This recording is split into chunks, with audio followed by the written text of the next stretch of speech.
Assalamualaikum warahmatullahi wabarakatuh. Perkenalkan, saya Putri Kaila Nuraini dengan NPM 303 dan rekan saya Yulia Maria Sutarman Pinet dengan NPM 128. Di sini saya akan menjelaskan wawasan Nusantara dan ketahanan nasional itu apa sih? Wawasan Nusantara dan ketahanan nasional adalah dua konsep penting yang saling terkait dalam memperkuat persatuan dan kesatuan. Wawasan Nusantara memahami Indonesia sebagai negara kepulauan, sedangkan ketahanan nasional menjamin kemandirian dan ketahanan bangsa Indonesia. Lalu ada definisi wawasan Nusantara. 1. Konsep geografis.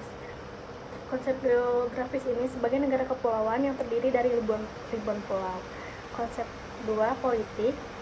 Wawasan Nusantara menegaskan persatuan dan kesatuan wilayah bangsa dan pemerintahan. Ketiga, ada konsep sosial budaya, merangkul keberagaman suku bangsa dan budaya di seluruh Indonesia.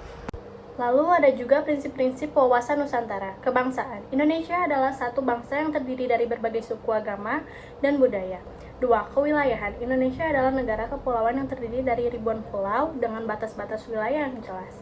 3. Kerakyatan. Rakyat Indonesia pemegang kedaulatan tertinggi dalam kehidupan berbangsa dan negara. Dan konsep ketahanan nasional. Aspek ideologi. Ketahanan nasional harus didasarkan pada ideologi Pancasila sebagai pandangan hidup bangsa. 2. Aspek politik. Ketahanan nasional membutuhkan stabilitas politik dan tata pemerintahan yang kuat. 3. Aspek ekonomi. Ketahanan nasional harus didukungkan oleh kemandirian dan daya saing ekonomi yang tangguh. Hubungan wawasan Nusantara dan ketahanan nasional. Yang pertama, saling berkaitan. Wawasan Nusantara dan ketahanan nasional saling memperkuat satu sama lain dalam menjaga keutuhan dan kemajuan bangsa Indonesia. Yang kedua, mempertahankan integritas. Wawasan Nusantara menjadi landasan konseptual bagi upaya memperkuat ketahanan nasional secara holistik. Dan yang ketiga, mencapai kesejahteraan. Ketahanan nasional bertujuan mewujudkan kesejahteraan rakyat di seluruh wilayah Nusantara. Tantangan dan ancaman. Yang pertama ada ancaman eksternal, yaitu globalisasi, sengketa perbatasan, dan konflik regional dapat mengancam kedaulatan dan keutuhan wilayah Nusantara. Yang kedua ada tantangan pembangunan, yaitu pemerataan bangunan di seluruh wilayah Nusantara masih menjadi tantangan besar. Yang ketiga, ancaman internal, yaitu separatisme, konflik sosial, dan kemiskinan dapat melemahkan persatuan dan kesatuan bangsa. Dan yang terakhir, ada pengaruh ideologi asing, yaitu masuknya paham dan ideologi asing dapat menggerus nilai-nilai Pancasila. Peran masyarakat. Peran masyarakat dalam pendidikan.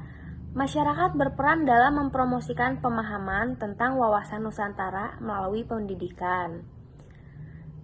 Peran masyarakat melalui keberagaman. Masyarakat harus menghargai dan melestarikan keragaman budaya, suku, dan agama di Nusantara.